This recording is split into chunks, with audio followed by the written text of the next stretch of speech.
the top, from the top floor, tips from the top, alright, from the top floor. So I'm going to bring the exposure down a little bit, just to bring it into, I'm going to season this to my taste. There's a little imperfection in here. That's one of the things I think we need to mention. This is photography is a lot about taste. There are no fixed rules. If that's the way you like it, that's what you do. No one can say it's wrong. Yeah, absolutely. So I could, if I wanted to, use the little spotting tool here to get rid of this little imperfection, just like that. So it's basically blemish removal. Yep. But you know what it was designed for? It wasn't designed for blemish removal. It was designed for dust spot removal. Because, say, for example, you have your wonderful camera, your great Canon here, and you're out in the field somewhere and you shoot 1,000 images, and every single one of those 1,000 images has a dust speck you on just it. synchronize that to all the pictures. You can take it out of one and synchronize that change across the rest, and it'll do the right thing, and suddenly, boom, your sensor's clean. So, but I'm using it for the wrong thing here. So I'm actually using it to retouch here, which you can use. And like you're saying, there's no right or wrong. So what I would do is I would do that first. And for me, the next thing I would probably do is I like the images that I shoot. If they're not black and white, I like them really contrasty and saturated, because or hyper real, you know. I don't know why. I just kind of like them like that. So it's good style. Yeah. It's just I don't want to. I can see reality without my camera and Mac. So I want to make my reality. So basically, making an artistic, creative decision here. Yep. So I'm gonna photography doesn't necessarily have to reflect everything exactly the way it is. Yep. It does not. And in fact, someone was telling me that I forget who it was, but it was a great quote. It was something about. They create the world as they would like to see it when they shoot and manipulate images. You know, so why not? It's your reality. Well, there's always a difference between taking a picture and making a picture. Yes. You know. Yeah. If you're in, I did a video blog post discussing digital manipulation versus, and when can you use it versus coming straight out of the camera, and got lots of feedback on it. I think the gist is, if you're creating art for art's sake, anything goes. Anything goes. Every single pixel in here you can change. Unless you are a journalist. Unless you are a photojournalist or you're passing this off as record. Right. And my point there is usually, even if you're a photojournalist, you're already making a decision when you press the shutter, what you show in the frame, how you frame things. So shutter speed, ISO, everything. There are like 100 parameters that already go into a picture that will create something, as opposed to just really showing reality. The only way to really see the reality is being there. And even then, everyone has their subjective reality. So everyone has different rods and cones, so they're all interpreting the scene differently anyway. And everyone has a different background and different memories and stuff. So that will all influence how you see a picture. Yeah. Lightroom does RAW, yes. Yes, it does. Lightroom handles RAW, TIFF, pretty much any format, and it handles them all in the same way. The difference between if you have a RAW image loaded into Lightroom and say a JPEG, you're going to have less control. You know, you're going to because you have less data to play with. Right. You know, so, but if you're shooting JPEG now and you're thinking about making the jump to RAW, and you're thinking, oh, I'm going to have to learn all this new stuff. Not the case. You're just going to have more power and more flexibility. For example, you may shoot a scene in JPEG with the sky blown out. You know, you knew there were clouds there when you shot it, but when you bring it in, the sky, the foreground is great, but the sky's blown out.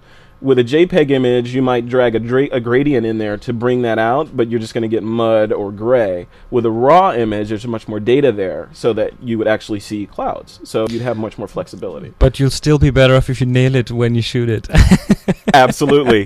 Nail it when you shoot it. You can correct, and it's within a certain limit. That's totally fine, but still, this doesn't really allow you to not take care when shooting. You should still try to get the best shot into the camera that you can. And you know, it's funny, a lot of people, not everyone, think that when you're shooting JPEG, moving from JPEG to RAW, you're moving to some more advanced format, and it's so much more to learn and all this. No. But it's actually the reverse, you know, moving from JPEG, which requires you to get it right in camera because you have very little latitude after the fact to change it, to RAW is kind of like moving from a regular bicycle to one with training wheels because sort of. you have Okay, so much more power. Now we just lost a lot of pros that will say, okay, maybe not training wheels, but you have more flexibility. I understand. You have more You have flexibility. more leeway to do Yep. things with a picture. So I'll finish this image off real Sure. quick. So we just made a couple of changes. Usually I might pump up the blacks a little bit to get a little bit, have my subject pop out a little more. So you really Yeah, I like saturation. Yes, I love it. I love saturation. And then I might, for this particular image, I might throw a vignette on it. So I'll use the lens correction vignette to darken in the edges a little bit, like that. Now, 2 quick notes about the vignettes in Lightroom 2.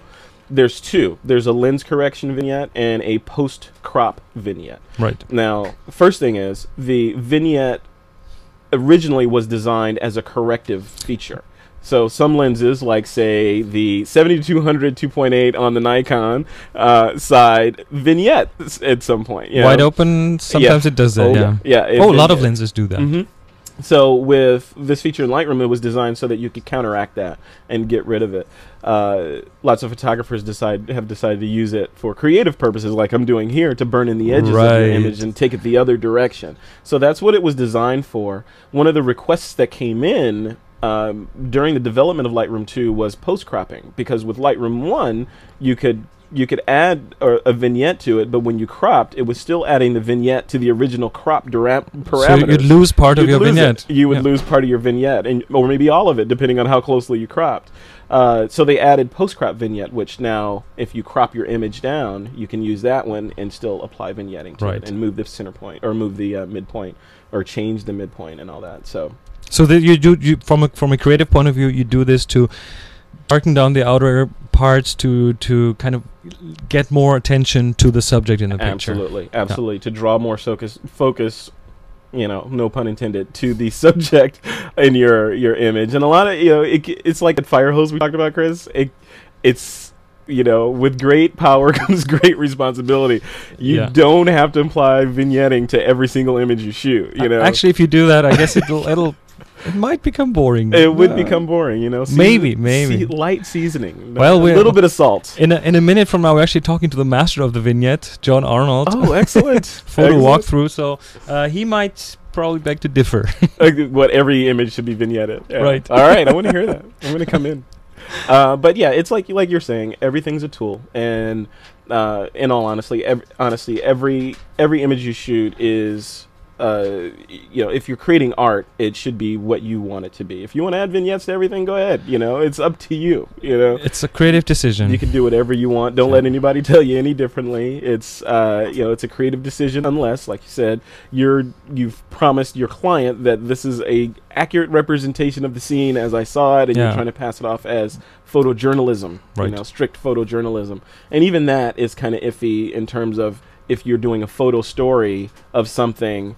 And you say you're shooting, I don't know, homeless people in San Francisco. You're doing a photo story about that subject. You have a great shot, but there's something in the scing that make this not such a great shot. Well, can you take that out? We're opening a whole other can of worms here. Not going to go down that rat hole. Yep. I love that rat hole, by the way.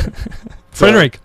Yep. Thank you so much for coming on. You're welcome. It's really interesting. We need to talk more. We will. Just in general. We will. Absolutely. So, thanks for being here. Thank you for having me. And appreciate it. It's a pleasure meeting you finally. I remember that